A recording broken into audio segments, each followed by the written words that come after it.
লঞ্চের এই ফেন্ডারে হাঁটা চলায় দুর্ঘটনা যেন একটা নিয়মিত ঘটনায় পরিণত হয়েছে। গেল রোজার ঈদে এই ফেন্ডারেই মৃত্যু হলো দুজনা। তাহলে এই ফেন্ডার রাখার দরকার কি? মানুষ নিজের মৃত্যু নিজের ফাঁদ বানাইছে এই জায়গাটা। অনেকে মনে করে রাস্তা মানে আমার ভিতরে যাইতে হবে, এটাতে গ্যাপটা একটু বেশি আছে, দৌড়ে আইয়া ভিতরে যাবে, এইরকম চিন্তা ভাবনা। এটা হাঁটার রাস্তা না। তাহলে এই ফেন্ডার কেন তৈরি করা হয়েছে? লঞ্চের মেইন বডিটাকে প্রোটেক্ট করার জন্য গভর্নমেন্টের রুল আছে, এটা এভাবে বানাইতে হবে। এটাকে ফ্যান্টার বলা হয়। এটা ঝুঁকি কমানোর জন্য বানানো হয়েছে, ওই জায়গায় তার মৃত্যু হলো। একটা লঞ্চ থেকে একটা লঞ্চে পাঠাপাঠি যখন প্লেস হয়, একটা লাগে একটা বাড়ি লাগে ধাক্কা লাগে, ঠিক আছে, তখন এই বডিটা ফাটতে পারে, তো দুর্ঘটনা করতে পারে, বড় দুর্ঘটনা হবে, লঞ্চের বডি ফাটে গেল, ঠিক আছে।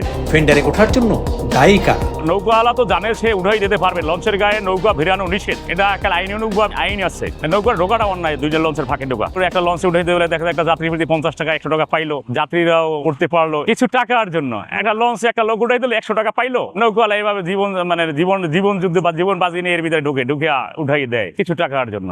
নৌকাওয়ালা তো উঠাই দিয়ে চলে গেছে, এরা উঠতে লইছে, তখন দুই লঞ্চের চাপে পড়ে লোকগুলো মারা গেল। মানুষ মৃত্যুর ফাঁদ বাড়াই আছে, এখান থেকে আসা নিষেধ, মানুষের আসা নিষেধ, এখানে সাইডে যাওয়াটা নিষেধ। সেখানেই মানুষ আসছে, সে জানে না, আইন সম্পর্কে অনভিজ্ঞ, সে জানে না যেখানে আমি গেলে এরকম বাড়ি খাইলে আমার দুর্ঘটনা ঘটতে পারে, ক্ষয়ক্ষতি হইতে পারে। এই জায়গাটা মানুষ সফা করে মারা যাচ্ছে না। এটা কোনো রাস্তা না, মানুষ নিজেই রাস্তা বানাইছে।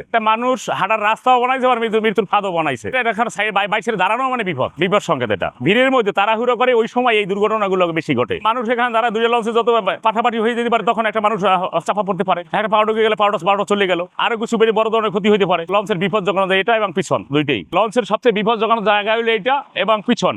মানুষ এটাকেই রাস্তা করে নিচ্ছে, এই জন্য নিজের মৃত্যুর ফাঁদ নিজেই তৈরি করছে। এই যে মানুষ চাপা পড়ে মৃত্যুবরণ করছে, মানুষ যদি এখানে না আসে তাহলে তো চাপা পড়ে সে মৃত্যুবরণ করে না। এই জন্য উনি নিজেই দায়ী। এবং যারা লঞ্চের কর্তৃপক্ষ আছে, মালিক পক্ষ আছে, আইন শৃঙ্খলা বাহিনী আছে, লঞ্চের চালক আছে, সবাই সতর্কতা থাকলে তাহলে অ্যাক্সিডেন্ট দুর্ঘটনা ঘটে না। মানুষ এটাকে শর্টকাট ভাবে, কিন্তু এটা যে মৃত্যুর ফাঁদ চলে ওনারা জানে না। জানলে তাহলে আর উঠতো না। এটাই শর্টকাট ভাবাটাই তাদের মৃত্যুর ফাঁদ। চিন্তার পর অনেক কমছে, মানুষ সতর্ক হয়েছে। সে আপনার এই যে সাইড দিয়ে ওঠা, পিছন দিয়ে ওঠা, এটা ভয়ঙ্কর ব্যাপার। এগুলো মৃত্যুর ফাঁদ। রোজার ঈদ এবং কোরবানির ঈদ, এই দুইটাই বেশি হয়। এবার চাপা পড়ে মৃত্যুবরণ করে। ঈদের সময় আমি আমার সিকিউরিটি গার্ড আছে পিছনে পাঠাই দিই, আমার লস্কর আছে পিছনে পাঠাই দিই, পিছন ক্লিয়ার আছে কিনা দেখাই। পিছন ক্লিয়ার থাকে তখন কর্তৃপক্ষের সিদ্ধান্ত অনুযায়ী আমি লঞ্চ ব্যাগার দিই। সতর্ক দৃষ্টি দেখি, সর্বোচ্চ চেষ্টা করি যাতে লঞ্চ আমি ঘাট ত্যাগ করি, তখন যাতে মানুষ সাইডে না থাকে। সাইডে মানুষ থাকলে আমি ঘাট ত্যাগ করি না, সব মানুষ ভিতরে যাবে, তারপর আমি ঘাট ত্যাগ করি। এই যে দেখেন আমাদের লঞ্চে প্রত্যেকটা জায়গায় মানুষের নিরাপত্তা বেষ্টনী আছে। যে মানুষগুলো মারা গেল, তাজা প্রাণগুলো গেল, এখানে কোনো নিরাপত্তা বেষ্টনী নেই। আমি কেন এখানে আসবো? এটা মৃত্যুর ফাঁদ। আমি কেন এখানে আসবো? এখানে নিরাপত্তা বেষ্টনী, আমি পরে যেতে পারি, দুই লঞ্চে চাপা খেতে পারি।